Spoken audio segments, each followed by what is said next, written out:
दोस्तों, कहानी शुरू होती है उस गाय से जो जंगल में घास चरने के लिए जाती है। शाम ढलने के करीब थी।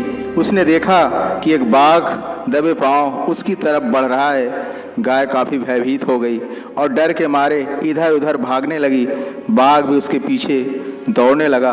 तभी अचानक घबराई हुई गाय को सामने एक तालाब दिखाई दिया। गाय उस तालाब के अंदर घुस गई। वह बाघ भी उस गाय का पीछा करता हुआ तालाब के अंदर घुस गया। वह तालाब बहुत गहरा नहीं था, उसमें पानी भी कम था।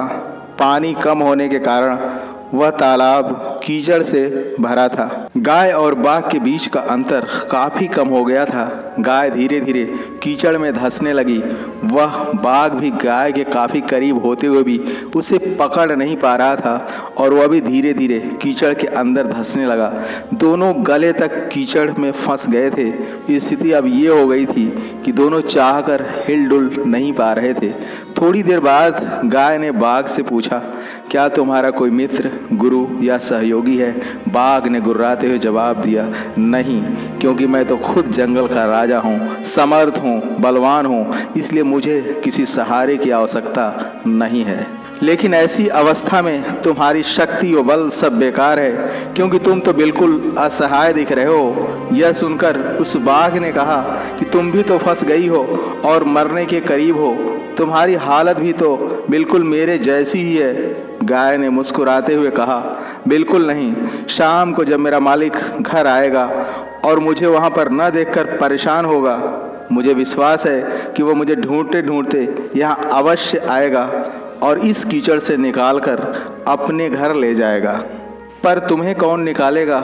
सचमुच कुछ देर बाद ही वहाँ एक व्यक्ति आया। वह कोई और नहीं, उस गाय का मालिक था जो अपनी गाय को ढूंढते ढूंढते वहाँ पहुँच गया था। उसने गाय को बाहर निकाला। गाय ने भी आँखों से उसका आभार प्रकट किया। यह सारा दृश्य वह बेबस लाचार बाघ देख रहा था। गाय व उसका मालिक चाह कर भी उसकी मदद नहीं कर सकते थे, क्योंकि उन्हें अपनी जान का भय था। इस तरह से बाघ को अपनी करनी का फल मिल चुका था। दोस्तों, कहा जाता है कि अक्सर सहारे हमें कमज़ोर बना देते हैं। सहारे का इस्तेमाल करना है तो सीढ़ी की तरह करो, न कि वैसाखी की तरह। शायद इसीलिए ज़िंदगी में गुरु, मित्र, सहयोगी का होना नितांत आवश्यक है। देखा जाए तो गाय समर्पित हृदय का प्रतीक है, अहंकारी मन बाघ का प्रतीक है, मालिक ईश्वर का प्रतीक है और यह सारा संसार इस कीचड़ का प्रतीक है। इसी विचार के साथ आपका दिन शुभ हो। जय हिंद, जय भारत।